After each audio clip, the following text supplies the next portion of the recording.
My name is Lizelle Meminger. This is my story. All of my friends, family, and even the foes that play a role in my story have died. I am the remaining survivor of my tale. I was 9 years old when it all began, and like I said, my story begins with death, and it ends with death. My brother Werner is the one whom I can accredit my story to. When he died on a train to Molching, Germany, a series of events were set in motion that would change my life forever. See, I was on that train with my mother and him to be taken into a foster family. When Werner died, my mother and I were forced to make a stopover for his burial. It is here that I found, or rather I should say stole, my first book, The Gravedigger's Handbook. Although I was unable to read, I held on to that tragic book for years in memento of my little brother.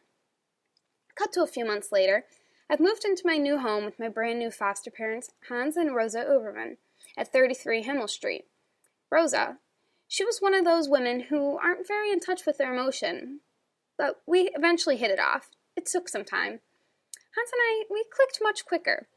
After my brother died, and for a long time after, I don't think there was a night I didn't wake screaming from a nightmare, crying. Hans would stay in the room after I woke up and rub my back until I could fall back asleep. Eventually, he found my hidden copy of the Gravedigger's Handbook. After this little discovery was made, we spent our sleepless nights poring over every page of that book, eventually teaching me how to read. Let me tell you, words can't describe how thankful I am of Hans taking time out of his precious sleep to simultaneously challenge and comfort me through that book. Learning the Gravedigger was the first step towards my voracious appetite towards books. After a few months at Hans and Rosa's, I made a new best friend, Rudy Steiner. And although I was too naive to see it back then, well, Rudy, he was in love with me. No matter what was on our adventure agenda for the day, Rudy never failed to ask me for a kiss. But how I wish I'd caved and agreed to just one harmless kiss. I had no idea our friendship would abruptly end. But I'll get to that later.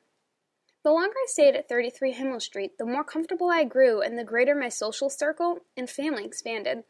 During the peak of World War II, Hans and Rosa took in a family friend, Max. Although no one could totally replace the void in my heart my brother left when he died, I learned to love and cherish Max like a brother, the best that I could at least. Because of the frequent house searches soldiers subjected citizens to, in order to deem houses fit or not fit for emergency bomb shelters, and because Max was a Jew, he had no choice but to stay in the basement for a majority of his stay, hidden behind a drop cloth and paint can. To pass the long, brutally cold days winter in Germany is known for, Max and I spent a lot of time together reading and writing stories of our own. I remember one of the stories he wrote me, The Word Shaker. Max was one of those people who really had a way with words.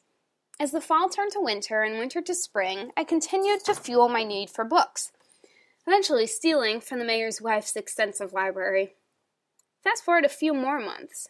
Just when I finally began to feel like I really, truly belonged in my new home, tragedy struck. See, periodically, all of Himmel Street was subjected to air raids, and every time the raid alarm sounded, the attacks passed without damage to our little town. That is, until the day that brings my past with death full circle.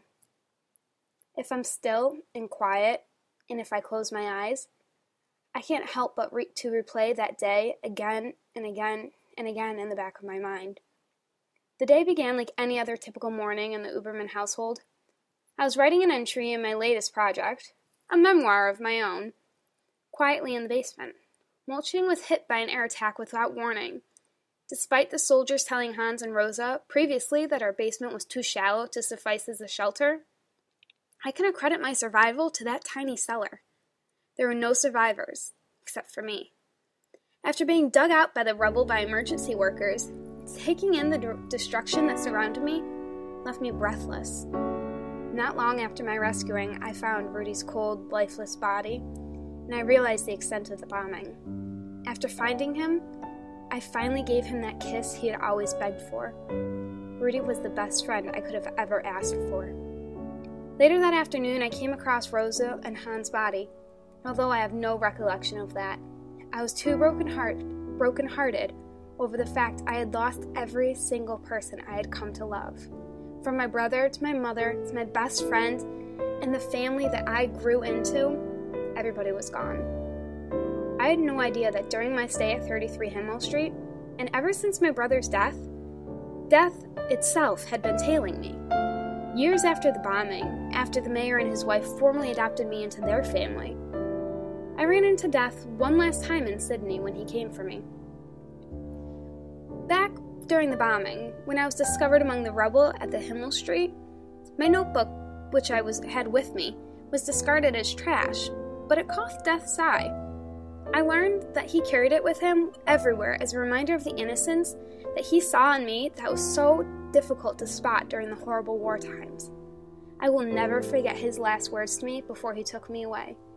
Death, the thing that humans fear most in the world, admitted to me that each and every day, humans haunt him.